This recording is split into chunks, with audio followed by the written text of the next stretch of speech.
Saturday morning here in the bustling city of Lagos, where we're broadcasting from. And it's also the 17th day in the month of May 2025. Good morning and welcome to Morning Balls and Voice of the People Television. I am Fina Okechukwu. And on the show this morning, we have quite interesting lineups. I'm not alone in the studio. I have the delectable Masina Chiukafo here in the studio ready with me. But all the same, let's just rule out the topic of conversation first before we start dissecting them as need be. Osinbajo raises alarm, says corruption, tech threatens to cripple Nigeria's legal system. Well, of course, I am Masina Chiukafo. 68% of Nigerian women without smartphones. Federal government sets sights on digital equality by 2027. And then, of course, these are the major topics of discussion for today. We also have other interesting trending stories. But before we proceed, kindly click on the subscription button and also subscribe to our YouTube channel. On YouTube, we are at Voice of the People TV, and other social media handles like, X, Instagram, and all whatnot. We are at VOP TV Live. Also visit our website, www.vop.ng for fresh and trending news.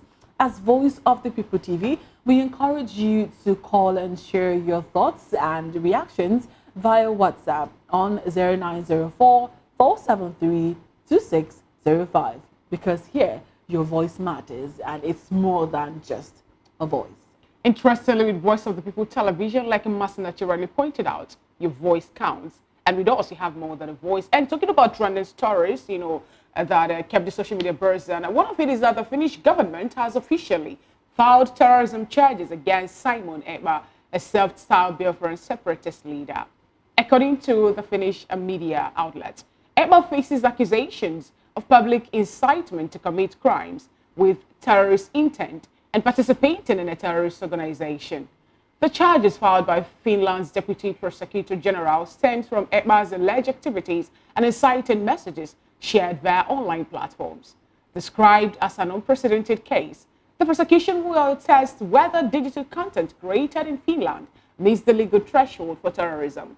The Finnish authorities, in collaboration with Nigerian officials, have reviewed documents linking Ekpa to separatist propaganda and unrest in Nigeria, particularly in the southeast. This also tied to the proscribed indigenous people of Biafra IPOB. Ekpa, who was arrested in November 2024 and remanded by a Finnish district court for disseminating terrorist content, is yet to receive a trial date. Although the Finnish authority made us understand that the whole thing will come up by May 29th. Okay, a legal precedent on the international implications of digital extremism and cross-border terrorism. And as the case may be, it's not the first time that we're having this particular thought come up. Even in Nigeria here, we have a man who has been in detention since 2021, yes. He was first arrested some time ago, and then the court also accused him of jumping bail because his house was invaded. I'm talking about the IPOB leader himself, Nnamdi Kanu, who has been there within the DSS confinement for some years now, though the trial also is already in court. But now we're having another person whom IPOB have already distanced itself from. Simon Ekpa-led faction of the IPOB have been accused of so many things.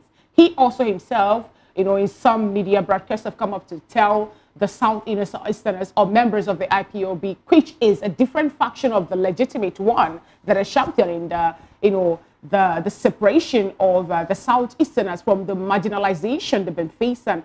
Recall that this particular call or this marginalization thought was also led to the Nigerian Civil War, where the Ojukwu also played a factor, though he's late now, but he's also a man in the Southeast that's been revered. Recall the Aburi Accord, or the Aburi will stand and all that.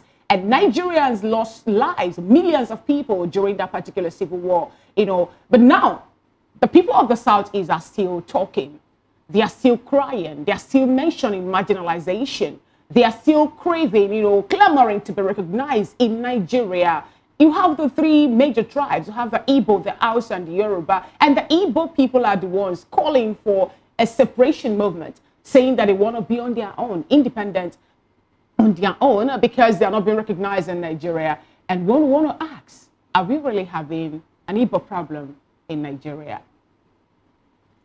Well, the saying that, the Igbo saying that goes this way, Igbo enweze. most times I feel like this whole agitation might really not work, because even when it has to do with, politics, when it has to do with, politics, we have a lot of, Igbos that want to come out for maybe the presidential, elections, and they find it difficult to make a choice of who they really want to be in power. And then everybody wants to be a leader, but nobody actually wants to allow one person to lead while the other person follows. Now, I'm wondering why Nnamdi Kanu is, a lot of persons are saying that Nnamdi Kanu is fighting for a different cause, while Simon Ekpa is fighting for a different cause entirely. And then it boils down to ask, is this politically motivated? Is there something that we do not know that is happening, underneath? Is it that, a lot of persons want the Igbos to, have this divided attention or a divided kingdom where they are fighting for a cause, but two different persons are maybe not agreeing to, come together to help fight it? And that boils down to the whole thing of Igbo Enweze, Simon Ekpa, and then, Nnamdi Kanu. And a lot of persons are saying that they are not with Simon Ekpa, that he is not with the Igbos. But then we have a lot of persons who are supporting Simon Ekpa on social media and all whatnot. So it boils down to ask, Igbos, what do you really want?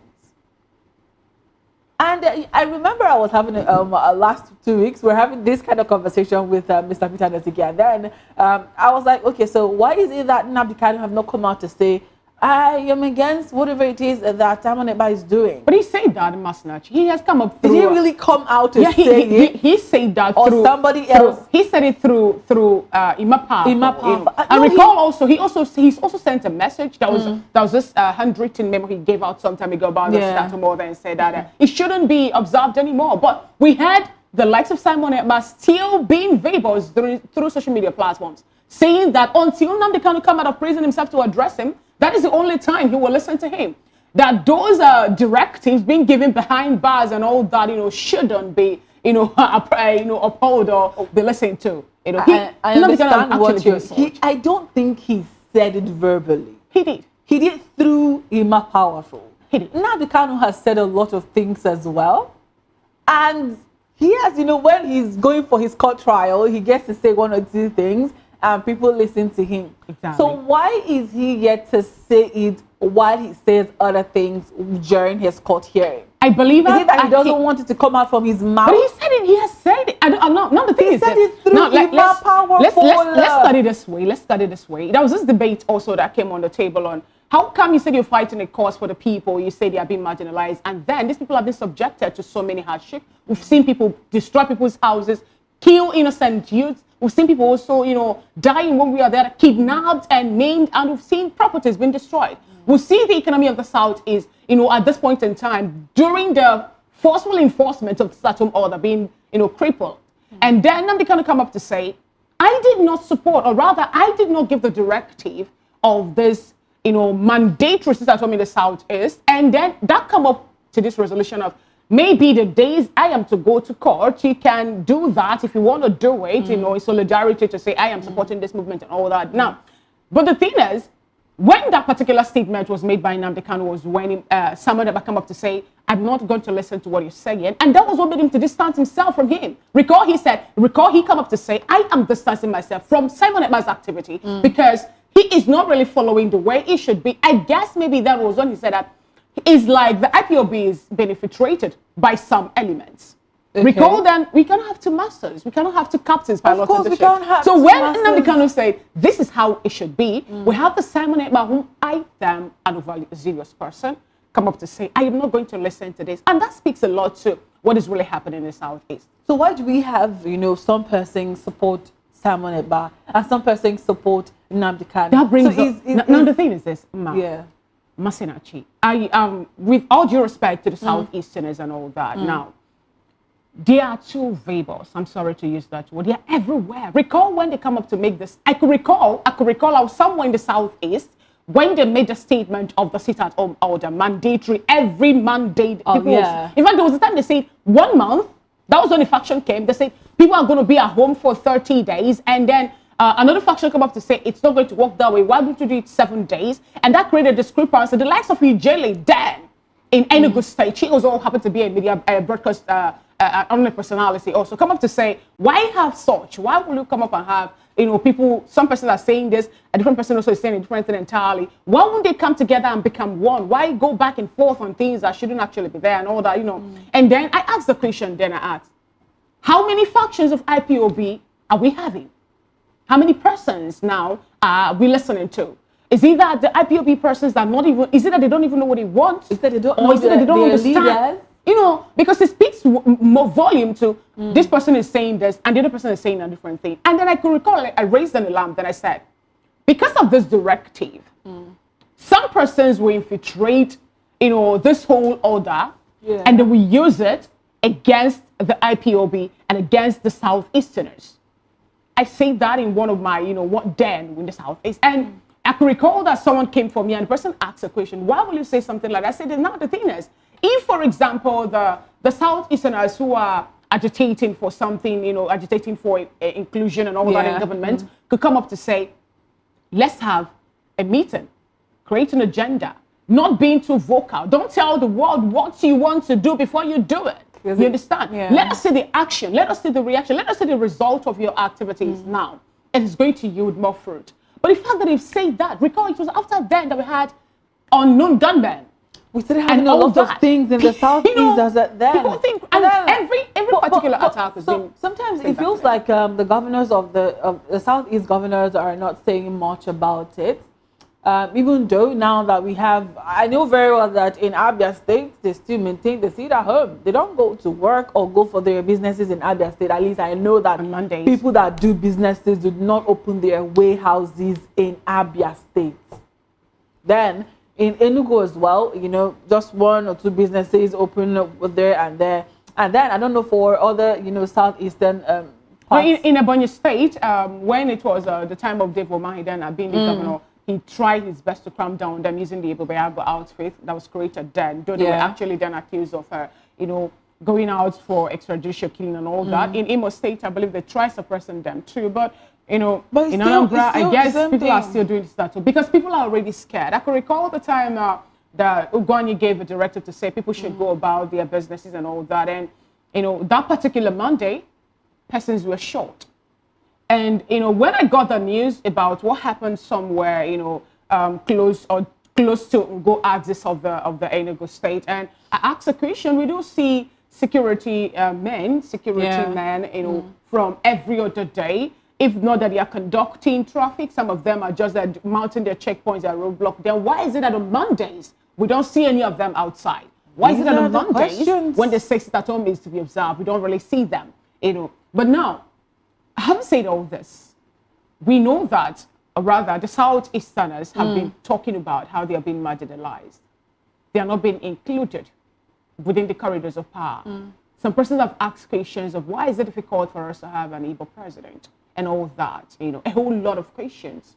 Even appointment, even, being in key positions in Nigeria also. It's more like they are the second option, and that led to the cry.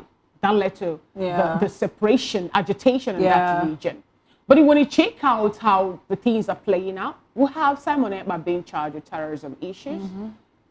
Let's say that he made this particular broadcast sometime in 2021 in Lati and all that, in Finland. And then there's a possibility of people are talking about the implementation of him being sent down, extradition and all that in Nigeria and all that. Then we also have Nnamdi Kanu on one hand, whom the government have also slammed the treasonable felony, terrorism. Recall IPOB was a lot of things. I don't even think this would ever end.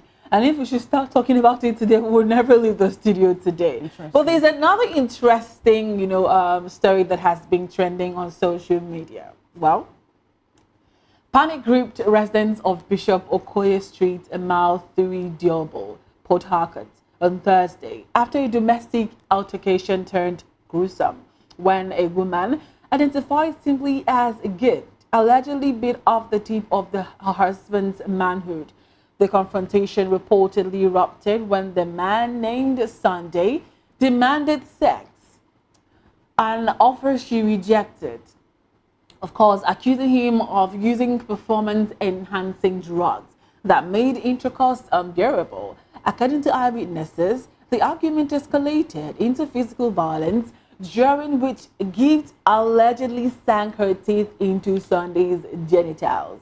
Severing the teeth, his cries drew the attention of neighbors, who intervened and alerted the police. The woman was rescued from an attempted mob attack by officers from Bolu Police Division and was promptly taken into custody, while the Rivers State Police spokesperson, SP Grace Iringe Okoko, confirmed the incident, stating that the 43-year-old suspect is under investigation. Now, the victim was rushed to a nearby hospital for urgent medical treatment as the community reels from the shocking act. But before we talk about this, let us take that video where Vicky James was, advising women that they should try as much as possible to, avail themselves, to try to, do whatever the husband said that they should do. Even if they are tired, they should just do something, via, having sex. Let us take that video before we talk about this topic. More than enough. Yes. But just so that you will not think, it's only days advice.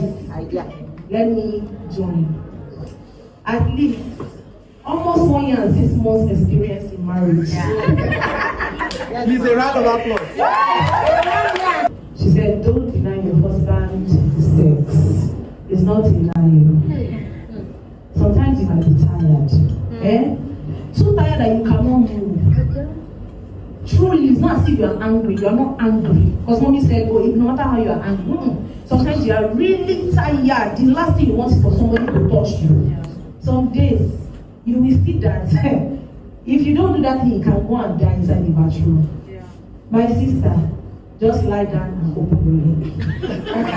don't need to do any work. Just make the crooked way straight. That does not mean that some days you cannot be truly tired and say you are not doing it. You will know how you will say it. You will know how you will be person. That's how you will be person. He said, unless you be a wicked person. It's not that not very, it's okay. You will see that you are really tired because the days when you are not so tired.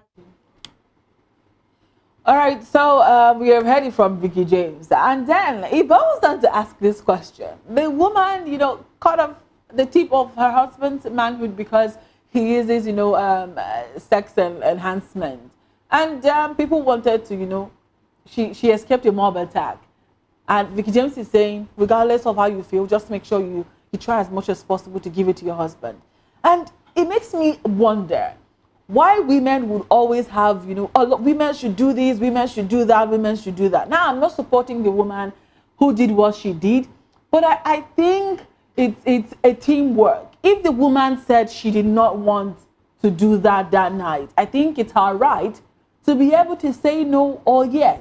It is only when she continues to reject that becomes a problem. And he uses sex enhancement. Fina, you have been laughing. Why are you laughing? Interesting how persons wake up from either left or right hand side of their bed and boom, they are giving advices to people on how to run their home. But now the thing is this: that marriage does not really have a part. It does not have it does not have it doesn't have a manual. That this works for you does not mean this particular thing you're preaching works for another person. Now let's bring in the human face to this. We all are human beings.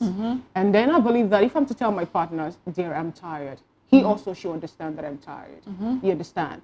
And it boils back to, what are we really doing? Why do we even get married? Are we getting married because we need a companion? Are we getting married because of the, in quotes, Zauzarum activities? Or are we getting married because of benefits that we'll get, be the money and all that? A whole lot of things actually should be the question we should be asked before we move into what is called marriage. Because some persons don't even understand the concept of marriage. Some persons are there because of the gains, monetary value they are there to get. Some persons are just there, I want to answer Mrs. I want to answer Mr. My mates are getting married, let me do that, let me also get married too. And then you find out that doesn't have all these vices.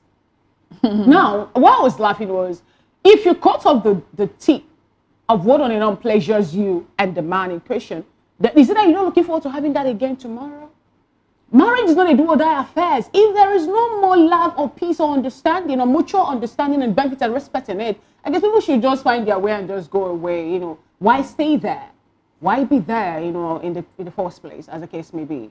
Well, I'm glad that we have Mr. Peter Anosike in the studio, and I would love to hear his opinion about this. The woman, of course, obviously did what she did because the husband makes use of sex enhancement, and she refused, having sex with the husband. Do you think that that was too extreme, or do you think the husband would have just allowed her be that night? Well, for me, if there's no agreement, it is rape. Oh, okay. That's my definition. Understand me? When a woman said, "I'm tired," she must be respected. She's not an object in the house. She's a human being. Understand me? She's a human being. So her feelings should always be taken into account. Understand? So when there's no agreement, when the woman is not ready, the man must respect that feeling. That's my stand. So even when it is, she's obligated to make sure that... No. It's not part of the dowry. Oh, okay. Help us walk through that. It's not part of the dowry. That's a good revelation. I hear you right. How? Let's walk through that. Human feeling is not for sale. Exactly. There's nothing you can... I met a woman who told me that is part of the culture. Even if you are dying and the man wants it, you must give it to him. I said it's very, very wrong. Okay. It is very, very wrong. It is meant for there should be mutual enjoyment. Yeah. And if it's one-sided, it is rape. Understand me? Right now, a woman goes to work, come back late in the night. And she will be sleepwalking just to get ready for the morning. And you begin to say, "Excuse me," understand me? Isn't that misplaced priority? If we're to juxtapose that with the fact that, some persons will say that the bulk of financial strength lies on the shoulder of the man. Now when women will go out and get exhausted and all that, now how... In some homes today, women are breadwinners. Yeah, in some homes. Understand me? A woman leaves house 5 a.m., a man leaves house 5 a.m. They will come back around 11 in the night, tired, overworked, stressed. Her man is, how do I get ready for the children in the morning? Understand? And you are now talking a different thing. No, feelings should be respected. So now in this woman's case, that this particular feelings that was not being respected, and boom, she decided to take laws into her hands and use her teeth to do the justice she believes she deserves at all. Now she's there in police custody. There's an investigation underway. What are you suggesting at this point in time should be done? Well, for me, that's why people knowing each other before marrying is very, very important. Okay. Some men are sexually active. Some women are sexually active. Yeah. Some may not be. So you must understand the chemistry of the person that you want to marry, whether it's aligned with your own. Understand me? Because if the man is sexually active and the woman is not, there will not be harmony in the bedroom. There will not be harmony in the bedroom. Okay. Well, that's quite interesting. I'm surprised that you're having a different view, because I know a lot of men might not agree with what you're saying. Because, it's believed that as a woman, you should, make sure that you make yourself available regardless of whether or not you have the energy. If you have the energy or not, just make sure that you do what you're supposed to do as a woman. Take care of the home, service your husband, take care of the children. Make sure you do everything as a woman. And when you say no, you're becoming rebellious. You're no longer obeying your husband. But then we'll keep you updated with that story. I would love to see how that story pans out. Let us take a breather, and then we'll take reel out the newspaper headlines this morning. Stay tuned.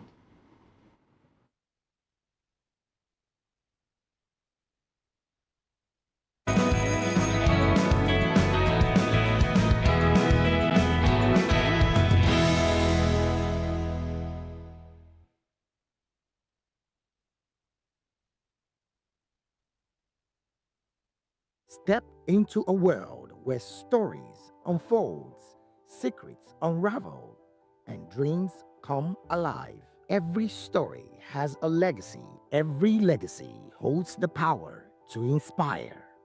A unique interview series that celebrates the lives of Nigeria's elder statesmen and women through their remarkable journeys in the military, diplomacy, public service, academia, medicine, and beyond. Conversation that transcends generations, offering guidance to youth leaders, diplomats, technocrats, and future change makers. We unveil the wisdom, resilience, and achievements that shapes our nation and the world. Join us every Sunday on Voice of the People Television. Reminiscence, legacies that leads the way, stories that lives on.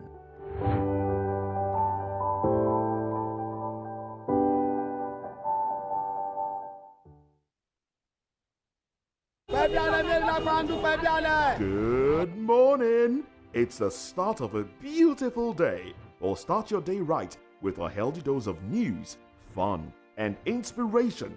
Join us on VOP this morning for the latest news, trending topics, and uplifting stories to set your day on the right vibe.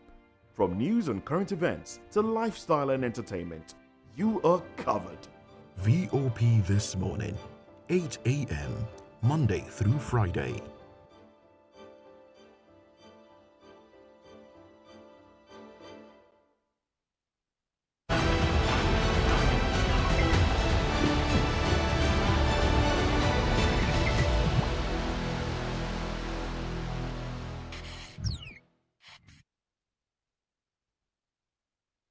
Thank you so much for being part of today's Morning Buzz and Voice of the People television. Now for us to take a quick peep on the cover page of the national dailies today. And I would like to start off from the Saturday Tribune. The window headlines on the cover page of the Saturday Tribune reads, Police speaks on influx of northern youths to Lagos. Nigerians should report public servants living abroad via means. I'll take it again. Nigerians should report public servants living above their means. CCB chairman. All right, so Masinachi, if you buy another phone, I'll report you to. So public servants should live in abject poverty because they are public servants. How do you know how much someone earns? That's another question. Tinubu hosts a laugh, for your calls for greater role for traditional rulers. Okay, and the banner headline on the cover page of the Saturday Tribune reads, terrorists from outside pushing into Nigeria. CDS says the military working hard amid Sahel threats. 206,610 candidates write TTME receipt exams in Lagos. 173,397 in Southeast. Candidates express satisfaction. Stakeholders back Oloye Day. I won't let Tinubu rest over Ibadan Ife Ilaso Road Works Minister. FG denies a moving ministerial media briefing to London. Oh, okay, interesting. FG, let me read that again. FG denies moving ministerial media briefing to London. Why we must prioritize made in Nigeria goods. That's coming from Akume, and those are the headlines on the cover page of the Saturday Tribune today. All right, moving on. Let us take a punch from the Punch newspaper this morning. And then, of course, the Punch newspaper says, the banner headline says, stop sacrificing our children. Parents of military personnel tell federal government. And then the sub-writer says, none of my relatives will join the army. Widow says, defense chief blames porous borders for jihadist invasion. Also, on top of the nameplate, we have UK immigration crackdown jolts Nigerian youths. Why 5,000 candidates with 300 plus UTME scores missed admission? On there, we also have, I'm going through midlife crisis. Desmond Elliott opens up. And then we also have Lagos couple in messy divorce battle. I married the devil, says husband. I have 4 months to leave after abuse, wife says. And also we have Simon Ekpafe sees the terrorism charges in Finland. I studied medicine and surgery to please my Nigerian dad. doctor turned food vendor in Poland. Interesting. Organ trafficking, unmasking ritual killing lies behind booming human parts trade. And of course, and then we have the last one. Rivers woman arrested for cutting off lover's manhood. We took that during the trading stories. And the first news today, beside the masthead, Biafra Simon Ekpa faces terrorism charges in Finland. And beneath the masthead, Utomi defiant as DSS pressure mounts. If we die, we die. First news newspaper is what we're looking at now. Stampede kills 3, injures 21 during cash aid distribution in Borno. Kalu's trial twist. IPOB claims government witness not on court list. Chris Brown denies bail in UK over London club assault. And the banner headline, crush Nigeria security right now. Tinubu orders military. Right after that story, we are on top of our game. CDS assures Nigeria. Rabiu, Bua will crush rice prices. Holders will lose money. Customs sees a 1.5 billion naira foreign rice used vehicles drug in Lagos. And the bottom strip headline, a JAMB introduces candidates counseling center. And those are the stories you'll find on the cover page of the First News. All right, today. And then I think lastly, we have the Nation newspaper. Of course, the Nation newspaper says, insecurity. Tinubu orders new push to tackle Sahel threat others. And then the top writer says, states, local government, communities must join federal efforts, CDS. Says national peace stability require inclusive governance. Receives Alafin reaffirms focus on education, healthcare, cultural values. And on top of the nameplate, we have inflation decline down to president's economic reform, says minister. Federal government completed 279 road projects nationwide, says Umahi. As executes 1,500 water sanitation projects in 2 years. Interesting. Also, we have Finland charges someone about with inciting terrorism. We also have EFCC arrests ex-government contractor for alleged 30 billion naira fraud. JAMB opens counseling center for UTME candidates. Why Oloyede should be allowed to fix UTME hiccups, says Yusuf Ali.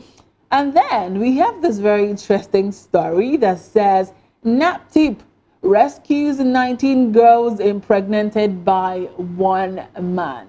That is very, very interesting.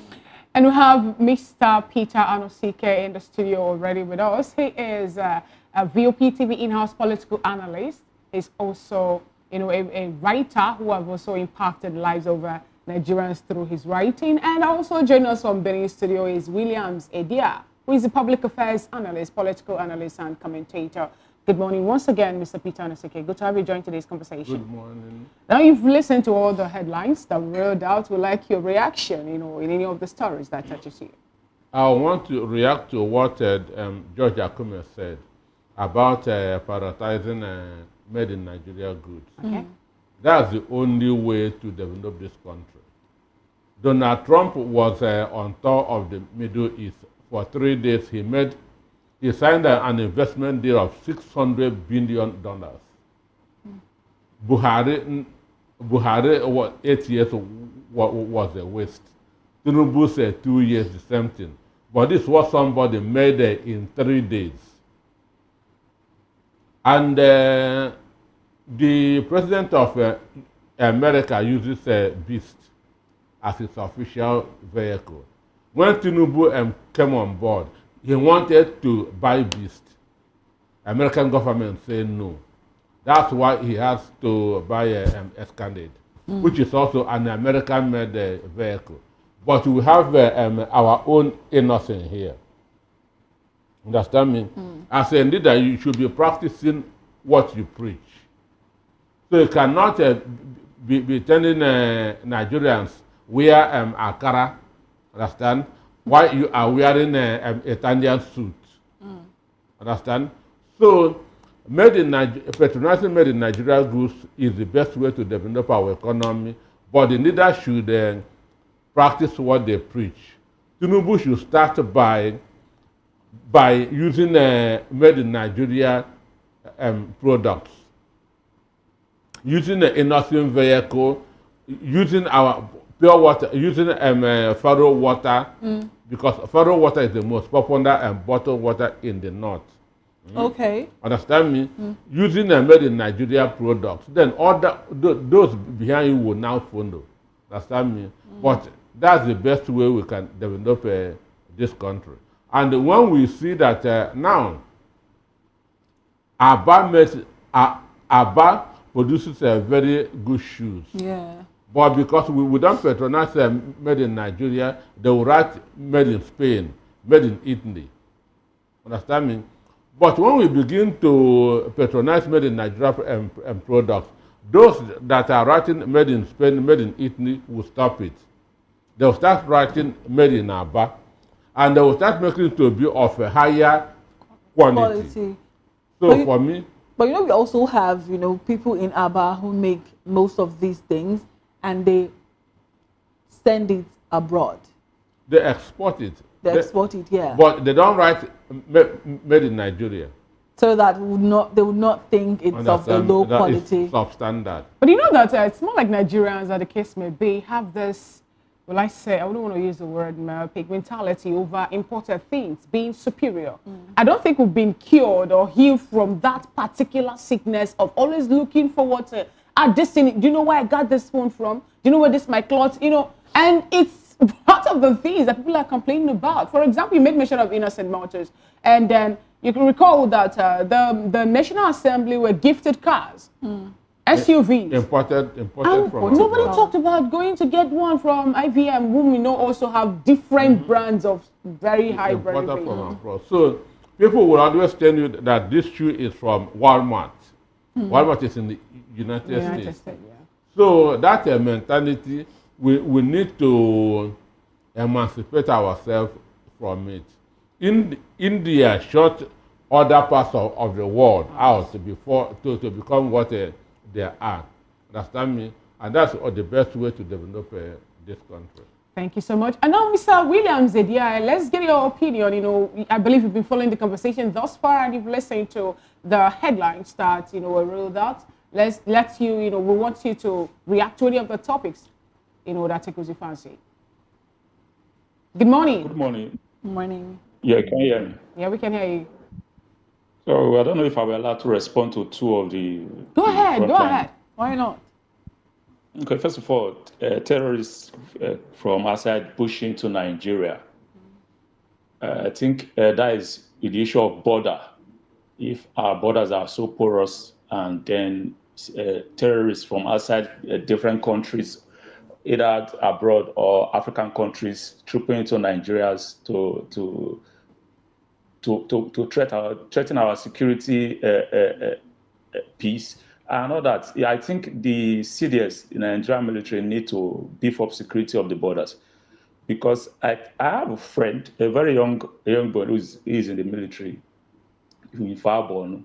He told me that he has been living there for almost six months, and how they do have serious challenges and lack of support to some extent.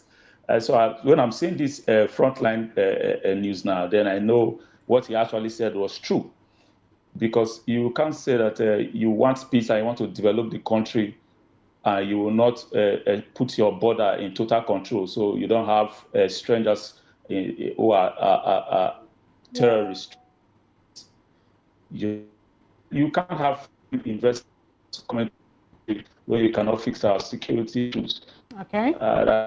This has been an right from and ravaging the almost didn't want to trying to overrun the military, and I think he start digging deep